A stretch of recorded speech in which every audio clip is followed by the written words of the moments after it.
klar? Ja. Så vi godt fortælle de der æbleskiver. Ja, og nu kommer det. Efter en lang, kold, stor stridvind fulgte endelig foråret. Vi gik igen glade på grenene, og blomsterne dukkede igen op til deres lyne guld. Solens klare, livgivende stråler starter endnu en sommersæson, fuld af smukke blomster. Men en speciel blomst var særligt smuk. Ja. Og en af de følgende sommerdage kom Daffen Pækkebil forbi.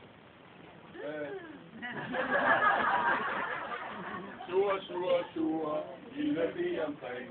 Og der har de slemme dreng, og flyv på nu i Lille bi omkring. Bil og blomster, de mødtes, de forelskedes, og konsekvensen af mødet var en aftale med storkningsfart. Og hvad var det så? Alle bil, luk nu dine øjne i.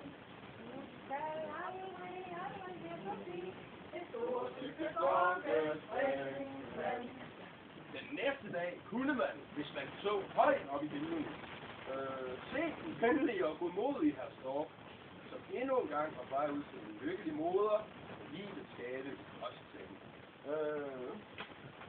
Tasken åbnedes, og ud af den sprang et smukt, men dog bemærkelsesværdigt, behåret strillingepar.